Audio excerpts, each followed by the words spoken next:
recombinant bovine growth hormone in your milk, making 8-year-old girls go into puberty when they should be going into puberty at 12 or 13. Silicone in chicken McNuggets and hundreds of other processed foods. Aspartame, that is the feces of genetically engineered bacteria that has incredible health problems that have been proven. Think for yourself. It goes on and on. ABC News, this goes back 4 years ago. Viral meat spray, advancing food safety. They spray a live virus on the meat to supposedly kill the bacteria. This is a live vaccine they spray on most of the meat you're consuming that you're buying from the store. It gets even worse.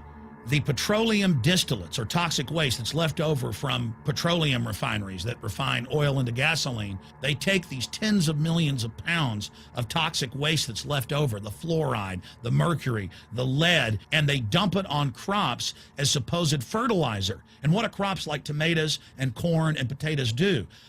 They pull in all of those toxins out of the ground. In fact, scientists for many years have used plants to actually detoxify areas that have been contaminated.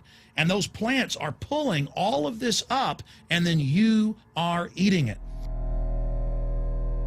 That's why the Washington Post reported in January of 2008 that a major study found that nearly a third of the 55 popular brand name foods and beverage products were filled with mercury. Despite the fact that the people of Europe for over 20 years have fought off all the genetically modified wheat and corn and other crops being planted in their nation, now the EU is buckled and is accepting it. The United States is literally a testing ground for all of this. It's just automatically approved. And the people that work for these corporations, they're compartmentalized. They don't know what's going on. The people that work at these stores, they have no idea what's happening. This is affecting all of us. This is hurting everyone. Many different forms of cancer are growing by thousands of percentage points. Diabetes, all these different diseases. And in major studies, it's all been linked to the toxic additives that are in our food, our water. And I haven't even had time to get into MSG. I mean, I've interviewed brain surgeons, neurologists, scientists. I mean, it just devastates the brain. It's an excitotoxin. It destroys the liver, and it is in tens of thousands of products. We can say no. We can stand up. But if you've got a neighbor giving fluoride water to their baby, please go over and warn them.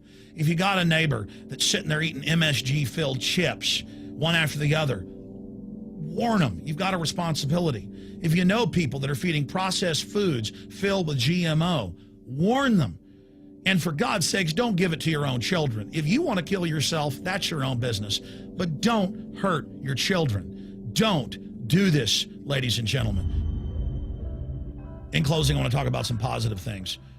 Just 15 years ago or so, you couldn't find organic food anywhere on store shelves. And now, about half of what you see is organic.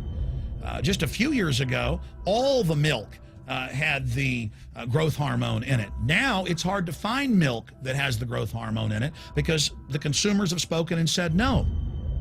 A few years ago, you couldn't find toothpaste that didn't have sodium fluoride in it. Now Tom's of Maine is starting to take over the aisle space and displace the other mainline toothpaste makers, where it says on the back, if you swallow this, call poison control immediately. Even Colgate is now putting out fluoride-free toothpaste. People are demanding that they not be poisoned, and they're finding out about what's going on. And so industry is starting to respond and at least give people who want a choice an option to not be forcibly medicated through the food and the water. You know cigarettes are bad for you. But just 20 years ago, the cigarette makers were getting up before Congress and saying it was a conspiracy theory that it was killing people. And then later it came out in their internal documents, they knew it was deadly. Ladies and gentlemen, I've seen the studies. Much of what they're putting in our food and water is far worse than even cigarettes, as bad as they are, one of the biggest killers in this country. This is a covert, soft kill operation. We'll put a lot of links beneath this video so you can check out the facts for yourself. And I'm just begging you to do your own research and find out that one of the most dangerous places in the world is your grocery store and the tap water in your house.